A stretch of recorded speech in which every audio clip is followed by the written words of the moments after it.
झारखंड की राजनीति में जयराम महतो और उनकी पार्टी झारखंडी भाषा खतियान संघर्ष समिति चर्चा के केंद्र बिंदु में है। जयराम ने जैसे ही इलेक्टोरल पॉलिटिक्स में आने की बात कही, उसके बाद झारखंड का राजनीतिक पारा बढ़ गया। जयराम और उनकी पार्टी को कोई बीजेपी का बी टीम बताते हुए झारखंड का ओवैसी बता रहा है, तो कोई झामुमो के गलत नीतियों का परिणाम बता रहा है। अब सवाल है कि क्या जयराम और उनकी पार्टी सभी राजनीतिक दलों को खटकने लगे हैं, या फिर जयराम और उनकी पार्टी से किसी को कोई फर्क नहीं पड़ने वाला। आज इस रिपोर्ट में हम इसी पर चर्चा करेंगे। 18 जून को धनबाद के बलियापुर में झारखंडी भाषा खतियान संघर्ष समिति का महाअधिवेशन था, जहां सर्वसम्मति से जयराम महतो को अध्यक्ष चुना गया। उसके बाद जयराम ने इलेक्टोरल पॉलिटिक्स में आने की घोषणा मंच से कर दी। उन्होंने कहा कि वे आगामी लोकसभा और विधानसभा की सभी सीटों पर चुनाव लड़ेंगे। महाअधिवेशन में जुटी भीड़ तो पहले से राजनीतिक दलों के बीच चर्चा का विषय था, लेकिन जैसे ही चुनावी मैदान में आने की घोषणा की गई, उसके बाद सभी राजनीतिक दलों के कान खड़े हो गए। जिस जयराम महतो और उनकी समिति पर अब तक पार्टियां कुछ भी कहने से बचती रहती थी, अब उस पर सभी खुल कर बोलते हुए नजर आ रहे हैं। एक टीवी चैनल को दिए इंटरव्यू में झारखंड मुक्ति मोर्चा के प्रवक्ता मनोज पांडे ने तो जयराम और उनकी पार्टी को बीजेपी का बी टीम बताते हुए झारखंड का ओवैसी तक बता दिया। झामुमो के महासचिव सुप्रियो भट्टाचार्य से जब प्रेस कॉन्फ्रेंस के दौरान जयराम महतो और उनकी पार्टी के बारे में पूछा गया, तो उन्होंने बेहद ही हल्के अंदाज में कहा कि चुनाव से पहले न्यूज़ चैनल तो बहुत खुलते हैं, लेकिन उसके बाद उनका क्या हश्र हो जाता है वे सभी जानते हैं। ये चुनाव के समय हम लोग जिस प्रकार से देखते हैं कि कुछ नए नए न्यूज़ चैनल भी आ जाते हैं, फिर उनकी स्थिति क्या हो जाती है, तो ये सब चुनाव का आहट है। अभी बहुत सारे लोग इस तरह से आएंगे, उनको वो लाए जाएंगे, उसके बाद वो भी अब वेब सीरीज बन के रह जाएंगे।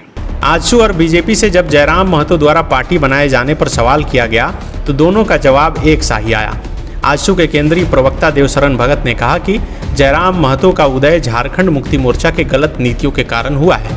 उन्होंने कहा कि इससे पहले भी कई पार्टियां बनी हैं। अमित महतो ने भी पार्टी बनाई है। चुनाव लड़ने का अधिकार सभी को है।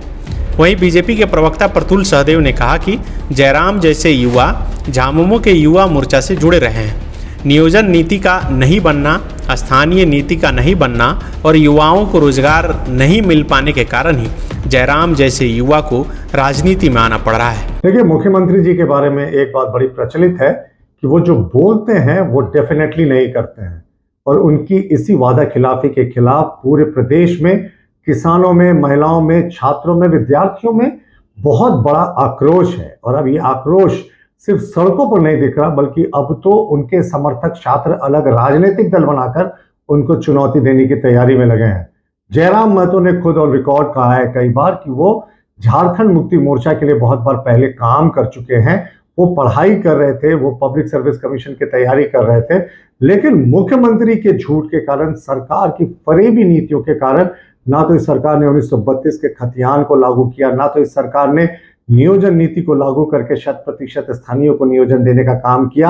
अब तो 60-40 की नीति चल रही है, यानी 40% नौकरी के 3rd और 4th ग्रेड के द्वार इन्होंने सबके लिए खोल दिया। तो इसी नीतियों के खिलाफ अब छात्र के समर्थकों का एक वर्ग, जो झारखंड मुक्ति मोर्चा का समर्थक कभी किसी समय में रहा था, अब वो इनसे अलग होकर अलग राजनीतिक दल बना रहा है। तो मुख्यमंत्री जी को लगता है राइटिंग ऑन द वॉल देखना चाहिए, इनके राजनीतिक अंत की शुरुआत हो गई। बायोम जो है मेडिकल प्रिपरेशन का एकमात्र संस्थान, जहां है complete digital classrooms, video lectures, student tracking system, library facility and 100% result oriented rankers batch. Biome, Hinoo एवं नगरा टोली, रांची।